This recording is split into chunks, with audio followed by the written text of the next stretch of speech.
Hello friends, आज मैं आपको बताऊंगा यदि आपकी गाय व भैंस लंबे समय तक हीट में रहती हैं तो उनका क्या उपाय करें ताकि उनकी एआई व नेचुरल गर्भाधान आप उनकी प्रॉपर हीट में करा सकें, यानी उसकी जो हीट है उसको आप मेंटेन कर सकें। कई पशु ऐसे होते हैं जिनकी हीट 3 दिन से लेकर के 5 से 7 दिन तक कंटिन्यूटी हीट रहती है, तो इसके लिए क्या करना चाहिए इसके बारे में आज आपको मैं डिटेल से बताऊंगा। वीडियो लंबी भी होता है, मेरी वीडियो को स्किप करके ना देखा करें, वीडियो को आप पूरी देखा करें। यदि जो मेरे चैनल पर अभी भी नए आए हैं तो पहले आप मेरे चैनल को सब्सक्राइब जरूर कर लें, जो लाल वाला बटन आपको दिख रहा है उसको दबा लें, साथ में आप बेल आइकन को भी दबाएं और उसमें जो ऑल वाला ऑप्शन आता है उसको दबाएं ताकि भविष्य में आने वाली हर प्रकार की वीडियो की नोटिफिकेशन आपको समय समय पर मिलती रहे। अब बहुत से ऐसे पशुपालकों की शिकायत रहती है या मैं ऐसे बहुत से कमेंट्स भी पढ़ता हूं कि हमारे जो पशु हैं उनकी हीट बहुत लंबे समय तक रहती है। बहुत से पशुपालकों की शिकायत है कि लंबे समय तक हीट रहती है, पशु लंबे समय तक डिस्चार्ज डालता रहता है। तो उसमें क्या है कि पशु की सबसे मेन बात यह है कि जब भी यदि आपका पशु हीट में आता है, यदि आपके पास यदि लंबे समय तक यदि अपना पास पशु है तो आप तो उसके बारे में अच्छी तरह से जानते हैं हिस्ट्री की, वो कितनी हीट रहती है कितनी नहीं रहती है। और जो नए पशु लेके आते हैं उसके बारे में कई पशुपालक वो नहीं जानते हैं कि इस पशु की हीट कितने दिन रहती है, और फिर भी जो हम पशु रखते हैं उसमें भी हीट का अनबैलेंस हो जाता है। हीट का अनबैलेंस ये है कि यदि आपका पशु हीट में आया, उसने 5 से 7 दिन लंबा डिस्चार्ज डाला और 5 से 7 दिन लंबा डिस्चार्ज डाला, फिर बोलता भी रहता है वो। जैसे आपने भूल में सोचते हैं कि यदि 3 दिन डिस्चार्ज दिया है तो आप एआई व नेचुरल गर्भाधान करवा लेते हैं, फिर भी पशु क्या है कि हीट में रहता है, डिस्चार्ज वैसे ही डालता रहता है और बोलता भी है। और फिर क्या करता है कि यदि आपका पशु ये ऐसा करने के बाद में भी आपका पशु 13वें 14वें दिन फिर हीट में आ जाता है, यानी उसका हीट जो साइकिल है, हीट साइकिल उसका भी कोई समय नहीं रहता है। कभी 10वें दिन आ जाती है, कभी 15वें दिन आ जाती है, कभी 18वें दिन आ जाती है, वैसी कंडीशन रहती है। तो आपको क्या करना है, यदि आपने फर्स्ट बार यदि आपका पशु इस प्रकार की कंडीशन से गुजरा है, हीट लंबी रही है लंबे समय तक, तो पहले तो आप उसका डिस्चार्ज देखना है कि आपका पशु डिस्चार्ज कैसा दे रहा है। रही बात यदि आपका पशु फर्स्ट में हीट में आ रहा है, डिस्चार्ज दे रहा है, तो डिस्चार्ज अच्छा ही देगा, एकदम क्लीन भी देगा, पारदर्शी देगा। तो वो डिस्चार्ज देखो कि वो डिस्चार्ज अच्छा दे रहा है, लंबे समय तक दे रहा है, तो आपको क्या करना है उस कंडीशन में आपको, यदि आपने फर्स्ट बार तो आपने यही वह नेचुरल करवा लिया है, लेकिन जब भी यदि आपका पशु दूसरी बार हीट में आ जाता है, जिस प्रकार से 14वें दिन 18वें दिन उसकी कोई टाइमिंग नहीं रहती है, ऐसा नहीं है कि वो 21वें दिन आएगा, उसकी कोई टाइमिंग नहीं रहती है जो लंबे समय तक पशु हीट में आते हैं। तो फिर दूसरी बार यदि आपका पशु हीट में आता है तो आपको दूसरी हीट में उसकी एआई व नेचुरल गर्भाधान आप बिल्कुल भी न करवाएं। इस बात का आप जरूर ध्यान रखें, क्योंकि उस हीट में आपको क्या करना है, कई बार पशु की हीट का जो रहता है अनबैलेंस वो हार्मोनल अनबैलेंस रहता है। कई बार पशु में हार्मोन की जो है कम हो जाता है, कई बार ज़्यादा भी हो जाता है, उसकी वजह से पशु इस प्रकार के सिम्टम्स दिखाता है। या कई बार जो मिनरल्स डेफिशिएंसी की वजह से भी आपके पशु में इस प्रकार की दिक्कत होती है। मिनरल्स और विटामिन्स, इसमें विटामिन्स का ए और ई के, इनकी जो विटामिन्स होती हैं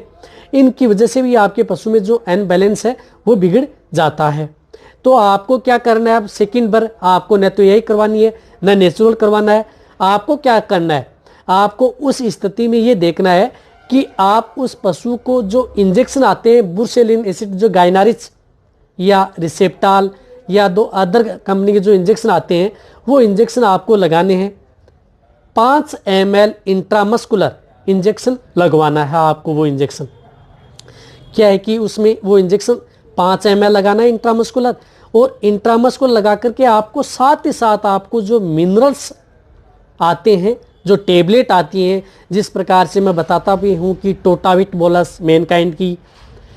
एग्रीमिन आई विरबे की, साइक्लोमिन 7 जाइडस की, बोविमिन चिलेटेड, उसी प्रकार केरस की और अदर कंपनी की भी बहुत सी ऐसी बोलस आती हैं। वो कंटिन्यूटी आपको एक बोलस पर डे के हिसाब से लगातार 20 दिन आपको वो बोलस देनी ही देनी है।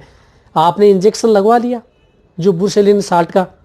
और साथ ही साथ आपको जो इंजेक्शन जो टेबलेट है, जो मैंने ये टेबलेट बताई है, वो टेबलेट आपको देनी है। अब टेबलेट भी वो देनी है। अब इस प्रकार से आपको अब क्या है कि जो इंजेक्शन व टेबलेट है इस पीरियड में आपको क्या करना है, ये नहीं करवाना है, गर्भाधान बिल्कुल नहीं करवाना है। फिर यदि आपका पशु हीट में आता है, फिर ये देखना है कि आपका पशु किस स्थिति में हीट में आता है, वही कर रहा है क्या, 14वें 15वें दिन आ रहा है या 21वें दिन आ रहा है। यदि फिर दूसरी बार जब हीट में आता है या तीसरी बार जब भी आपका पशु हीट में आता है, वो जो आपने मैंने जो बताए हैं, जो इंजेक्शन व बोलस लगाने के बाद में हीट में आता है, तो उसमें आपको क्या देखना, आपके पशु को देखना है कि कितना बोल रहा है, कितना डिस्चार्ज डाल रहा है। यदि आपका पशु डिस्चार्ज खूब डाल रहा है तो डालते डालते यदि कम कर देता है तो उस स्थिति में आपको एआई करवानी है, या आप नेचुरल गर्भाधान भी आप अपने पशु का करवा सकते हैं, वो करवा लें आप। उसको करवाने के बाद में आपको ये देखना है कि आपका पशु फिर भी डिस्चार्ज तो नहीं डाल रहा है, फिर भी आपको देखना है। यदि आपका पशु फिर भी डिस्चार्ज डाल रहा है और वही जो प्रक्रिया कर रहा है, जो कौन सी, जो पहले वाली कर रहा था, लंबे समय तक वही हीट में आ रहा है, वैसे ही आपका पशु बोल रहा है, वैसे ही लंबे समय तक डिस्चार्ज डाल रहा है, तो आपको जो अपने जो नज़दीक जो पशु चिकित्सक हैं उनसे सलाह लेनी है, उनसे उनको चेक करवाना है कि कहीं ऐसा तो नहीं है कि कहीं पर वेजाइनल इन्फेक्शन हो गया है या कुछ इस प्रकार की जो